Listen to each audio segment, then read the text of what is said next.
Network. The whole point of my talk show is to show you that even with having a learning disability, I can still amount to something. And at the same time, I'm able to turn myself into an example for people out there dealing with any types of learning disabilities and disabilities to never give up and prove people wrong. Prove to them that labels do not dictate who you are and who you're going to be, so prove them and stand out to something. Hello, I'm Xenia Mustapic from Toronto, and I'm being interviewed by Keith Andrew, which is a wonderful talk show, and I recommend this for anyone and everyone to watch. And ladies and gentlemen, welcome to the Keith Andrew Network. It is episode 982. We are on the road to 1,000. This is also, as you can tell, it is a Christmas episode. So episode 982, we are here with upcoming professional writer, producer, and actress. As you heard from the recommendation, you obviously know who she is. But with that being said, officially, thank you for joining us. Thank you very much, Keith Andrew. Thank you for having me on your show. Oh, the honor's all mine. Oh, thank you. Thank you. So, well, you know, it's got to be PG-13. Mm-hmm. It can go up to 14, but, you know, they're different ratings. Some episodes keep it PG, some are like, let's push the envelope. But the big thing is freedom of speech, freedom of self-expression. You can say anything you want, talk about anything you want.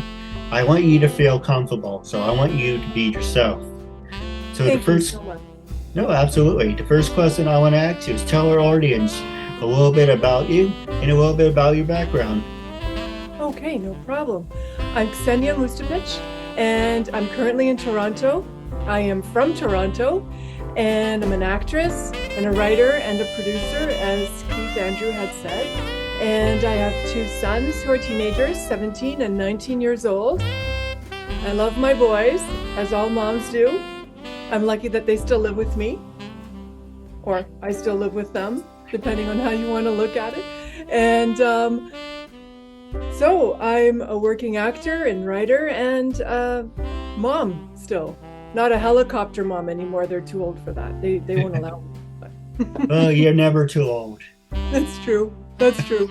They just don't want me stalking them anymore and doubting their decisions. No, I can relate because since my mom got on Instagram and Facebook, she always says, who's this person you're talking to? What is that? Why are they doing this? Who is this? Like, God damn it, why are you following me? I mean, it's nice, but at the same time, I don't like to be interrogated 50 questions. Why are you doing this? Why are you doing that? Why are you promoting this? Who's this? But, you know, go ahead. We're protecting our sons. Absolutely. No, as a parent, that's really you have to do. But, you know, with the internet, you get a lot of assholes out there, a lot of posers. I'm not one of them. You know, I cross my heart, hope to die. I'm not one of them. But you do get a lot of sleazy people on the internet posing to be something, but they're not. Right. And they take advantage of people. And that's why the human race sucks. Because they have to ruin everything for everyone else. True. And we have to take care of each other in that capacity. And not just our own family. Other people who we communicate with. And don't say anything bad about Elon Musk because he will kick you off Twitter. And I like Twitter. Yeah, of course. I do too. So the next one I want to ask you is, what did you major in? I majored in anthropology and archaeology, and I studied sociology too. Oh, absolutely. And the reason I asked you what you major in, because you mentioned you are an actress, a producer, and a writer. Did you take any majors in any of them? Nope. In none of them. Well, I'm glad that falls in the same category as me because I didn't go to college, not to brag about it, but I didn't go to college and I didn't major in any. But I'm showing you with a disability, look at what I'm able to accomplish. Right. Everyone has their skills. Everyone has their strengths. And when we make our decisions when we're young, we don't always make the right decisions. which is okay. But just as long as we give it a try and we grow into what we want to do in the future, and usually it's through work. I agree. There was a joke from, do you like Futurama? Yeah, I do. There's a joke on Futurama and Fry's like, yeah, I went to college, but we was like, because we're in the future. It's like, yeah, everyone knew the 20th century college was an expensive daycare center. That's funny. That's funny. Some parents say that too. They just say that. They say, you know what? I don't know about school anymore, about the education system and so on. And some parents decided to homeschool their children. And I think that's a beautiful thing too, because that's a lot of work. You still have to follow the TDSB and of course the guidelines and so on, because you want your children to learn everything that the other kids are learning too in the school environment. And so I thought to myself, why not have that opportunity? If our children, but I think it should be up to the kids if they want to be taught in school or by their parents. Well, I can sum up my high school experience in 2 words.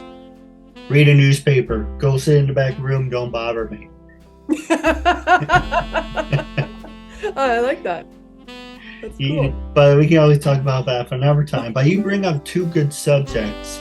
The first one I want to ask you, it's, were you ever in a fraternity? No. Did you ever want to be in a fraternity? No. No, I didn't want to be in a fraternity because when I was in university, I was already living in my own place. And that's because I had a serious boyfriend. And so this fraternity business wouldn't have come into play in my life, unfortunately, because I was already involved with someone. Yeah, I know you were pointing towards my logo. I know you were making a joke, but my talk show is not a fraternity. It would be nice if it was, but okay. We don't haze anyone. No way. We live beside a fraternity in Toronto here. Oh, so that's what you were pointing to. That's what I thought you were pointing to. That's over there. And there's another one on the other side of our building. But still, if you watch it, you'll see you were pointing at my logo. But anyway, let me ask you a serious question. Do you wish that... I'm trying to find the words for it. Let me explain like this. God forbid one day I'm going to be on my own. And I'm not going to have anyone, holding my hand for me. Because, I have a disability. I live at home with my parents. But one thing I do wish I was taught in school was how to do your taxes, how to budget your checkbook, how to budget your money, how to survive in the real world. Because you would think you're there for 4 years, they would get you ready instead of saying, here's your diploma, enjoy it, don't let reality smack you in the face. I hope it's different in Canada, but the school I went to are a bunch of assholes and a rich snobby country club. If you knew people, you can get away with shit. And it says uncensored free speech of expressive, but my school was a rich snobby country club where if you knew someone or your parents knew somebody, they can turn a blind eye. You can do no wrong. But if you were an outcast, they took a dump right all over you. But wouldn't it be nice if they taught you how to do your taxes, how to make the IRS happy, to just make you a functional adult? But that's my experience. So what is the education like over in Canada? Do they teach you any valuable information? About work and taxes and how to handle our money and create budgets? No, they never taught us that in my generation and not even in my children's generation. And they do discuss that our education system also needs to introduce the students to those subjects. And that should be mandatory, I think, also through high school. No, you're absolutely right. There's absolutely no reason what they do in college I'm not saying drinking and smoking because they do, God forbid, you do that anyway. Yeah. But wouldn't it be nice? I wish I was taught how to do, taxes and all this other stuff. But anyway, we're getting off subject. Mhm. But let me ask you, someone asked me a while ago in an interview, and I'll ask you the same exact question. Do you think the education process is broken? Honestly, I think a lot of things are broken, and that is only noticed as our world experiences more and more changes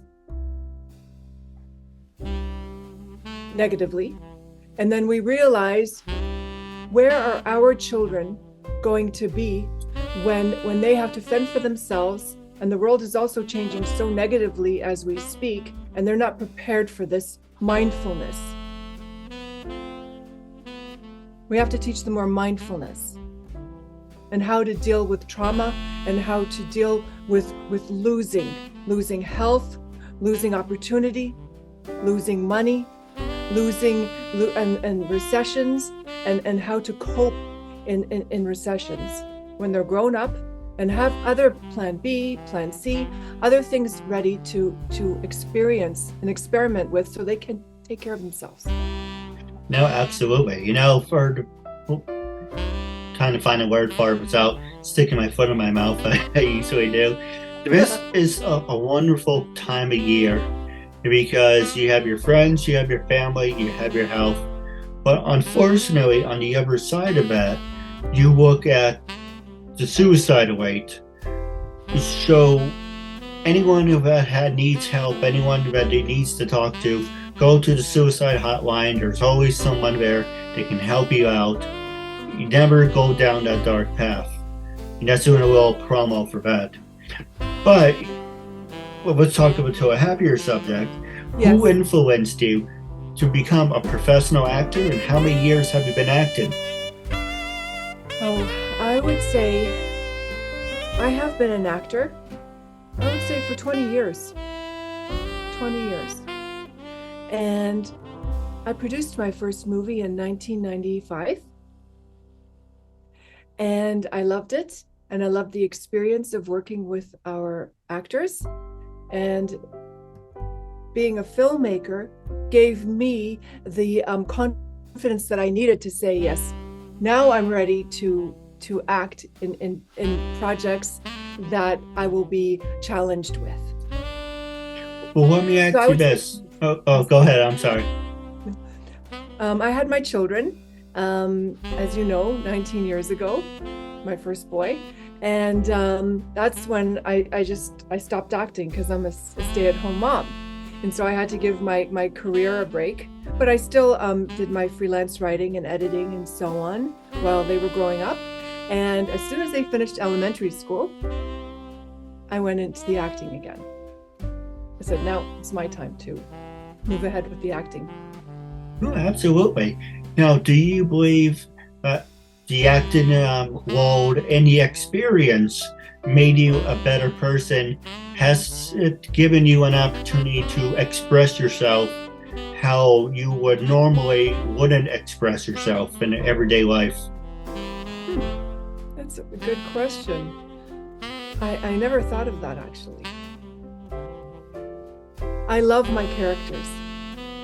The characters that are given to me for me to explore and perform makes me a better person in terms of strength and confidence, and how these stories that I'm involved in performing can have an impact on society or change that I'd like to see in this world.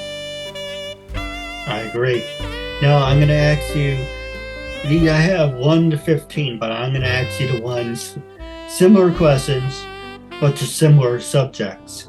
So the first one is, what attracted you to begin your career as a writer and a producer? Reading the news.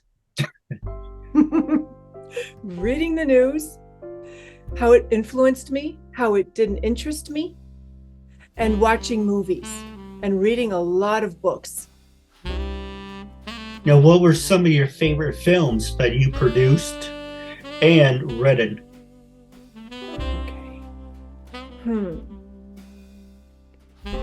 My favorite film that I produced was Gospa. It was my first film, and that was in '95.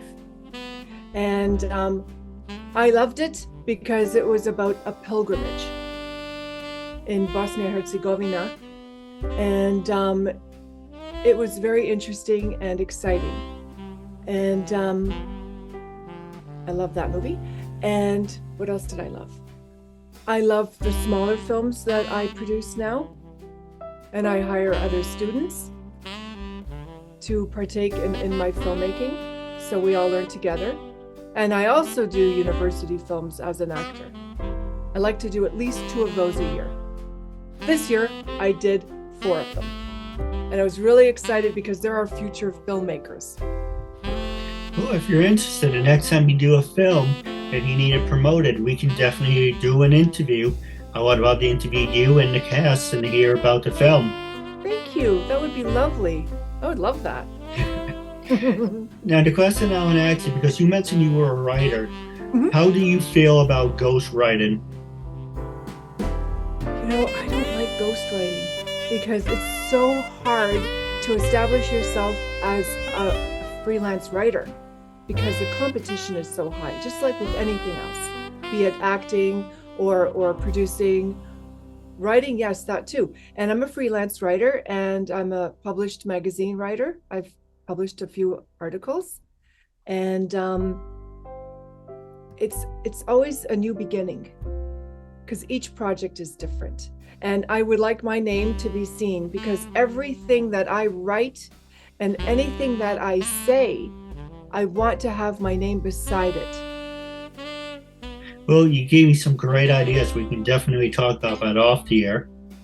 And now, I want to ask you is what has been some of your greatest achievements as being a professional actress? I would say when I was so lucky and I was cast in 3 farce comedies on stage in Toronto in 3 different. One is my first theater piece was for You Can't Take It With You. It's a farce comedy. 3 farce comedies within 2 years. 2-week performances for each. And I loved it. And I was so happy. It was so cool. Now, the same exact question I asked you about writing and being a producer. Yes. Being a producer, what my favorite movies are? Oh, no. The same question I asked is, what has been your greatest achievements? Oh. My greatest achievements has been making my 2 baby boys. Having babies, that was like the most happy thing for me is having my babies. And I think all moms say that. Yeah, so I kind of digressed, but that's okay. I love working with new people. I'm all inclusive. I love people, and I'm honored when I get to produce something with someone or produce something independently and get to know others who I feel comfortable working with and bringing them into my projects. That makes me happy. Well, what about your writing? What were some of your greatest achievements? I would say my greatest achievements in writing are the articles that had been published in Evoke magazine, which is a travel magazine, very good magazine. And I had 3 articles published that I had written, and I also edited the magazine for a number of months for Evoke magazine. So as a writer and editor, that was my biggest accomplishment so far. No, absolutely. Next question I want to ask you about disabilities, but we're going to answer disabilities when we come back from this correct commercial break.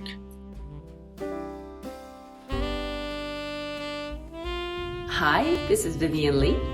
On behalf of the Keith Andrew Network, I wish you a happy holidays and a happy new year.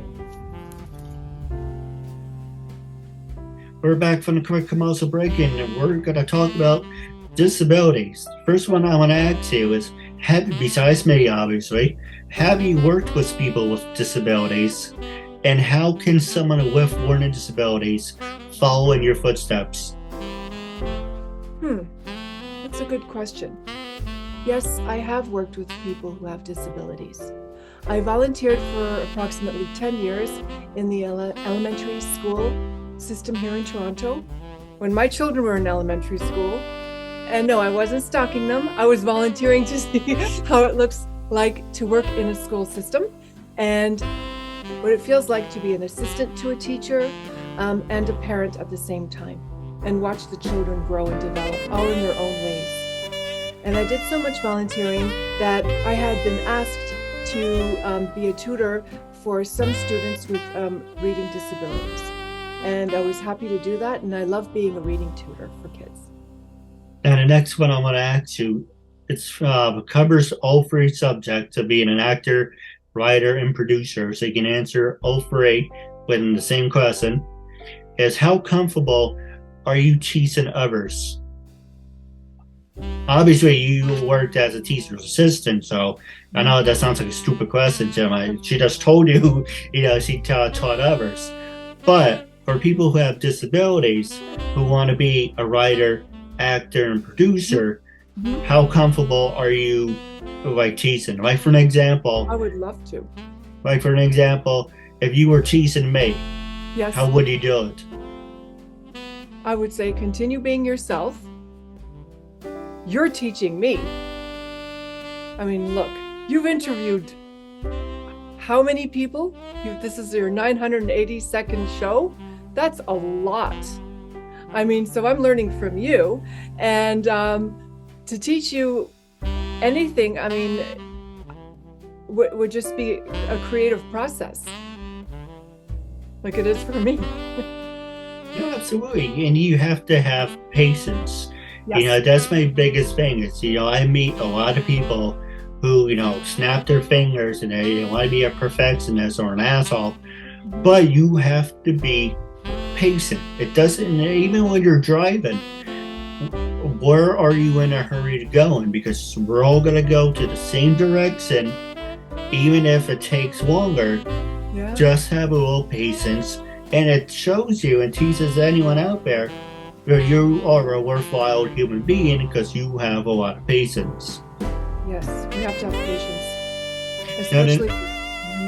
Oh, go ahead. I'm sorry. It's okay. Especially when we take the responsibility to guide someone else to achieve their bigger vision, something that they want to have, their goals, their dreams.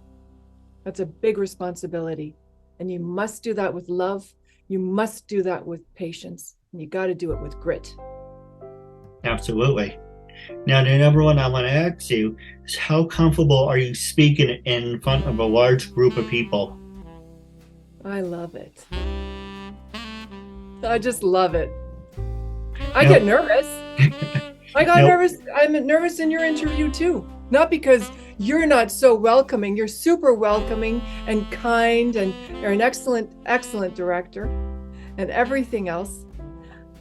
But I'm only human, right? Sometimes when we get excited, we want to get our answer across quickly because it's by nature, we think we have to talk faster, right? I'll slur a couple of words or whatever. Everybody makes mistakes.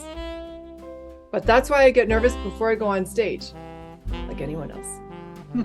Actually, that was my next part I was going to ask you. Do you get nervous being in front of a group of people? No, I like a larger group. I really do like large groups of people. It makes me feel comfortable. It makes me feel like this is just like a new family. Let me get to know everybody. What do we have in common? And if we don't, who cares? Let's create something where we do have something in common. Because you know what? Everybody does. You're absolutely right. Now, what were some of your best acting advice, writing advice, and producer advice for anyone who wants to be an actor, writer, producer? What are, in those three subjects, what are some of advice you can give them? Okay. My very first acting coach, who happened to be my manager as well, his name was Joe Peck. Joe Peck is no longer around. He passed away 7 years ago. And I met him in the late 80s. And then he became my coach in the 90s.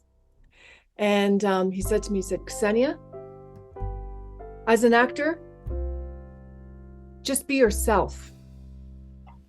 Don't change anything. Whatever you say, whatever you feel, you express. Stay word for word, obviously. Can't change your words.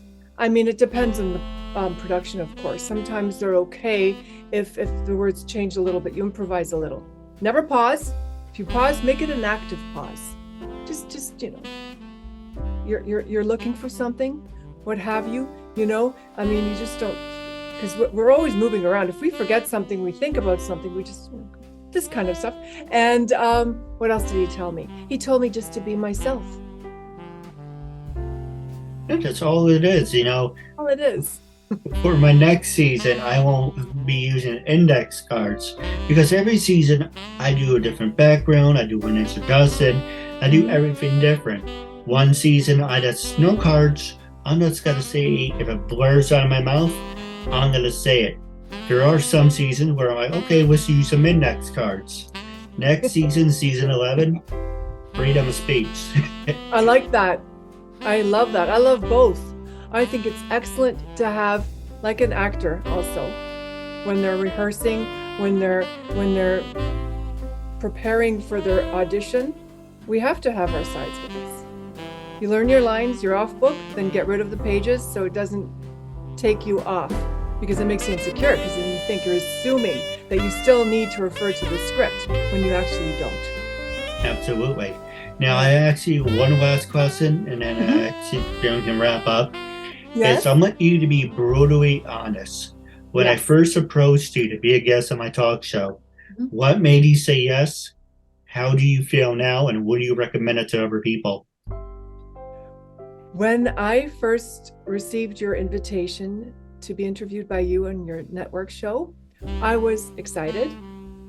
I was nervous, because why wouldn't I be nervous? I've always wanted to be interviewed. This is like a very special gift to me. And for that, I thank you, Keith. Thanks. And what would I say to someone else? I already have recommended you to others. I have emailed some of my actor friends, and I said, I would like you to really consider being interviewed by Keith Andrew on his network talk show. And tell me if you feel comfortable being interviewed, because Keith is an excellent listener. So you wouldn't have to worry. And those were my emails. So Absolutely. Now, I do have a couple questions for you off the air, but where are you heading to next, and what are you working on next, and going into the new year? Oh, going into the new year, I have a pile of things I want to do. I'm very creative. Just like Joe Dispenza has said, you have to have a big vision, a big future vision, or else all you're left with are the memories from the past.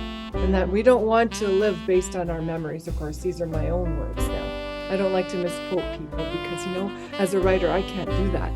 And so I probably had a few words off there with Joe Dispenza's words, but that's okay. You know exactly where I'm going with this.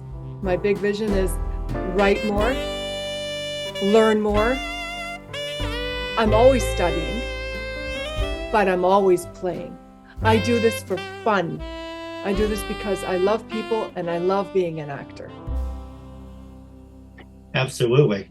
Now, I do have a couple questions for you off the air, but this will be aired on LinkedIn, Twitter, YouTube, and Facebook. Our biggest goal, if you're watching on YouTube, please leave a comment.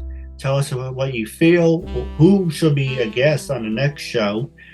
Who should be a guest, how you feel, what you like about the brand.